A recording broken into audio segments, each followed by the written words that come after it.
você tem medo de quê?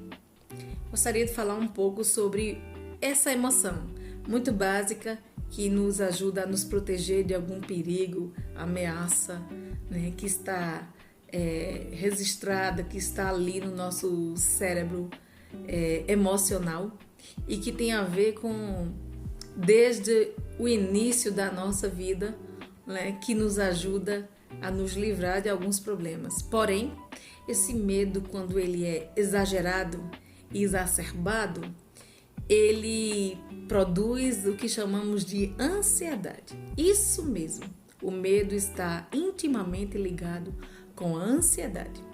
Toda pessoa que tem ansiedade, ela tem medo. Medo de que algo aconteça ou medo de que algo não aconteça. E aí ela parte de alguns pressupostos básicos. Vamos pensar um pouco, né?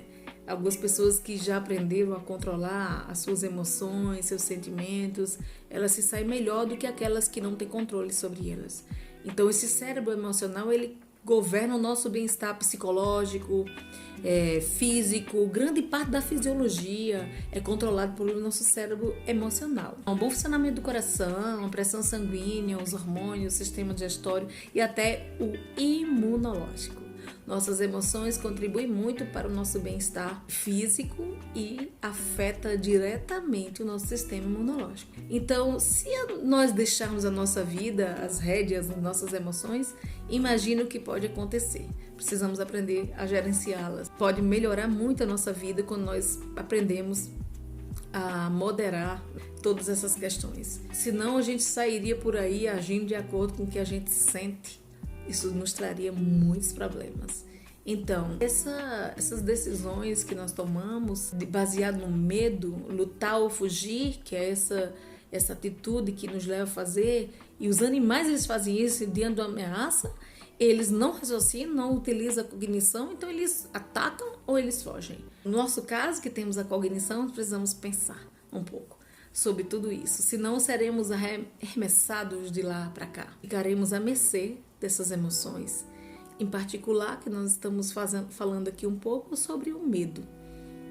E se formos incapazes de controlar essas emoções, o medo, ele vai nos controlar. E não é isso que nós queremos. Então, essa emoção universal chamada medo, ela nos sinaliza que há um perigo iminente. E ele é útil.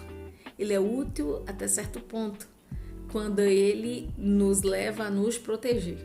Nesse caso, nós estamos passando nesse momento agora, o medo faz com que a gente utilize a máscara, fique em casa, não se exponha, não viaje, né? E tantas outras recomendações da saúde. Mas esse medo, quando ele é inapropriado, é contraproducente, ele nos leva a ficar paralisados e a fugir, a nos esconder, a ter excesso de ansiedade, excesso de cuidado, até ultrapassando os nossos próprios limites. Então, essa resposta básica nessa situação, porque nós percebemos alguma coisa desse perigo real potencial, ele pode ser produtivo e nos mantém seguros. Mas o medo também muda o nosso comportamento.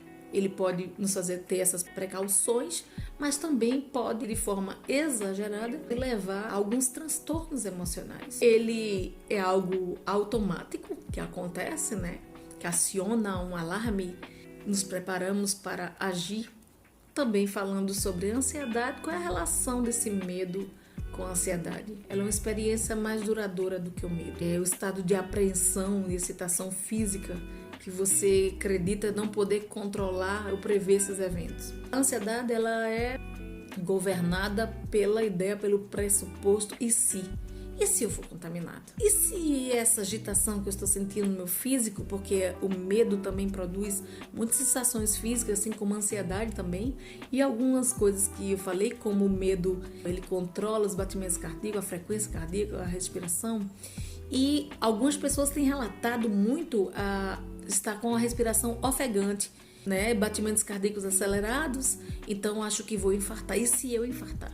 O exercício bom vamos modificar um pouco esse e se eu morrer, e se eu pegar, né? E se eu me cuidar e me proteger, eu não vou ser contaminada.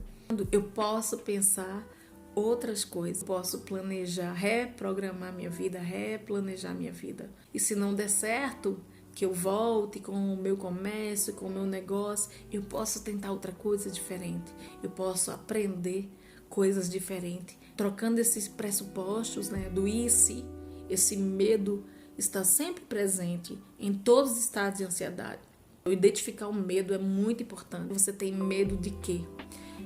Essas são algumas dicas, mas eu vou estar falando em outros vídeos sobre a ansiedade e algumas estratégias para enfrentá-la e para gerenciar essas emoções que estão turbilhando dentro de cada um nesse período difícil em que estamos isolados, sim, mas não desconectados, porque estamos aí nas redes sociais. Muitas lives têm sido feitas, pessoas têm ligado umas para as outras, têm consolado, têm feito lives também com orações, com louvores, outros com mensagens, outros com exercício, algumas plataformas disponibilizando cursos, veja, tanta coisa tem acontecido boa. A gente também precisa tirar um pouco o foco das coisas negativas e pensar nesse turbilhão de coisas boas, generosidade, pessoas distribuindo cestas básicas, nós temos feito isso, as pessoas que estão precisando, encontrar alguém na rua, entregar, né, deixar dentro do carro um pão, um alimento, e assim que você vê uma pessoa pedindo, precisando, você vai lá, e, né, o altruísmo tem sido exercitado, a generosidade, a empatia, muita coisa boa tem acontecido. Então, não perca a esperança. Nós estamos aqui vivos ainda para viver a vida e devemos aproveitar e aprender coisas boas e gerenciar esse medo, que ele seja produtivo, né? Medo, se muitas pessoas perderem o emprego, muitas pessoas podem ser mais generosas e repartir o alimento, repartir o que tem e ajudar outras pessoas a superarem as fases difíceis. E tudo passa. E isso também vai passar.